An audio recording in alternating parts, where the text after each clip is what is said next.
Hi, I'm Lisa Ann, and we are at the 2014 AEE show, and I am with the amazing people that I love so much, Fleshlight. If you don't have one, you need one, and if you already have one, you need more. So let's get talking. Okay, Lisa. So, how much has AVN changed since like the first time you've been here? I'll hold this. Thank It's a you. long It's right around question. you. AVN, used to be in the very back wall of CES. So it was cool for us because we had to walk through all the technology and everything new that was coming out before you got back to our area. And it was much smaller on our end, but it was much bigger because everyone that went to the trade show could come back and meet all the porn stars. So there wasn't like they had to register for a separate show. And if guys are at CES, most likely they can't take another week off and go to AVN, AEE. So it's made it a lot different. We had a lot more interaction, but it was more taboo then. So the guys would come back and they'd be like, can you sign something, but don't put my name on it because, then they can, I guess, get away with that somebody else got it for them. It was very different. And the business itself was a lot more intimate then. We had less people involved, but a much closer family bond. Is there anything in the industry that you want to do that you haven't done yet? Is there anything in the industry that I want to do that I haven't done yet? Retire? That's a good one, right? No, I'm not doing that. Don't everybody, no suicides. Don't anyone jump. Don't jump. There really isn't. I like the involvement that now I'm producing and directing my own content for Jules Jordan Video.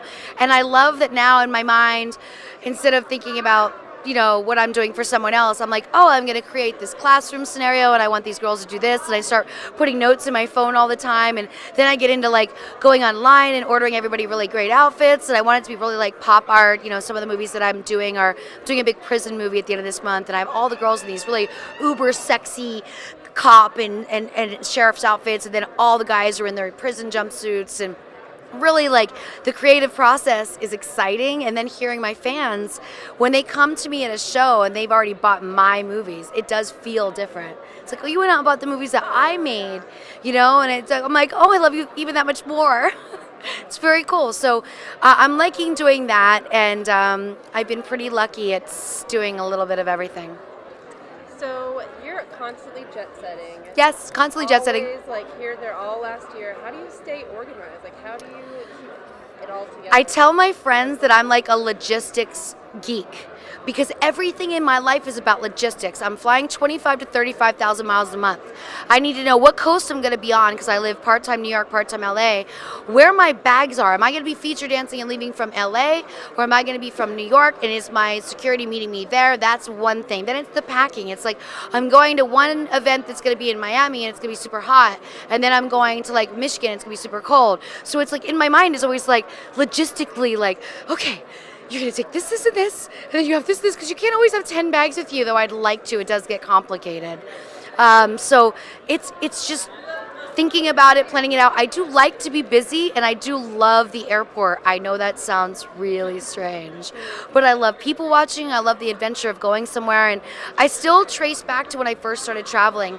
Women didn't travel alone in the early 90s as much as they do now. And first class was all men.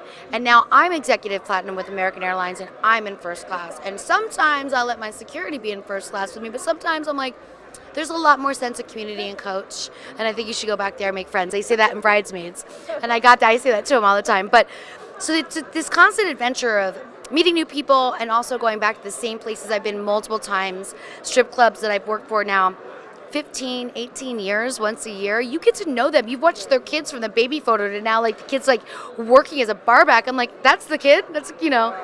So it's all been quite a well-rounded adventure. Any more charities? I know you're like real big. I'm real big into charities. So the one thing I do as a staple is I donate to a local food bank in every city where I feature dance. And I do my homework to find out that it's volunteer-based, just so that I know someone's not getting a huge paycheck, so my check's not going to someone. I'm also a huge advocate of blessingsinAbackpack.org.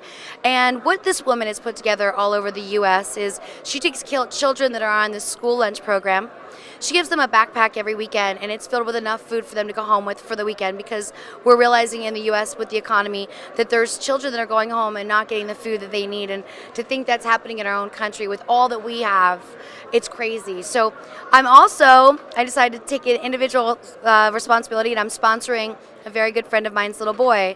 So I'm sponsoring his entire basketball career. He just turned 7. He just got on his first team. So I'm like, here's my responsibility. I will have you in Jordans and good gym clothes. I will have you at basketball camp every year. I'm paying for him to have some private lessons and really learn the game, and I'm reading to him. So we're getting like into really good basketball books. So I wanted to you can always pick someone you know that needs something and help them as well. And it's good to reach out on every level, big charities, small charities, and just someone that you know that you can make a huge difference, because maybe she's a working mom and she's busy, and it's just nice to do these extra things, and not all kids have everything they want. Awesome. One last thing, Valentine's Day is coming up. Do you have any advice for anybody? For guys? Guys, girls, anything, dating advice. Valentine's Day, it's one of those pressured holidays where you think, how long have we been dating? How serious does this need to be? What should I do? Something everyone should do. Send your mom some flowers on Valentine's Day. She should be your number one Valentine. If you're a boy or a girl, always mom gets flowers. And also just make sure to make that special. I send Valentines to all my friends by mail, and I love doing it. I write to my friends regularly. So when I'm leaving for the road, I stop at the post office, I drop all their stuff, and then 2 or 3 days later I start getting texts like, thanks for the card or thanks for the letter. And it just reminds my friends that though I'm busy, they're always in my heart and on my mind, and I always want them to get something exciting to remind them of that. That's awesome. What are you doing for Valentine's Day?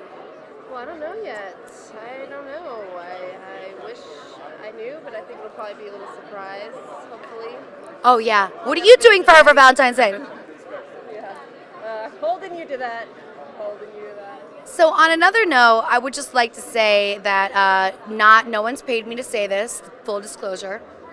I've been in this business for 23 years now, and this is absolutely the best company I've had the pleasure of being a part of. You guys do a lot of work for us.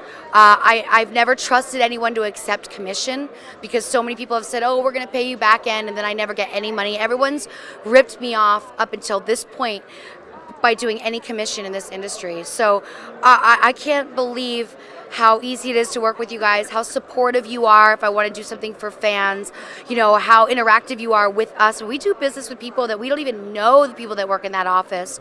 So being that when we initially shoot for you guys, we get to come to Austin and we meet everybody within the company, you really feel like, okay, I am part of their family. When you become part of someone's family, you promote them naturally because it's something you feel good about. No one's had to tell you, you need to say this 3 times, you need to do this. No, it comes naturally to me to talk about my Fleshlight, because it really has been the easiest, most fun, most incredible thing I've been a part of. And my fans love it. They love this. And I always say it like this. I can only be having sex with one person at a time. I mean, literally, one at a time. Unless it's a group scene, but still really one at a time.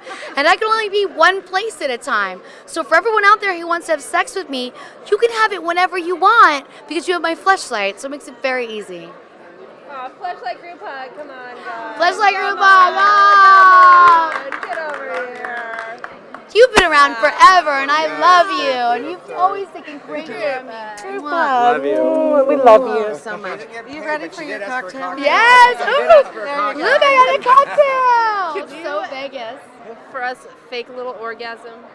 Oh, yeah. Just a little bit. Oh, you guys know I'm not as loud as other girls, but I can do it. I'm more of a breather. It's always the breathing. Oh yeah, I love doing things with the Fleshlight on stage. First I do a little bit I'm always licking my Fleshlight. Gotta get one of these. Oh, I'll hold this one. I can hold multiple things between my legs. All right. Well, thank you so much. It's been a pleasure to meet you. You're beautiful on the outside, but even more beautiful on the inside. So Thank you very, very much. Thank you.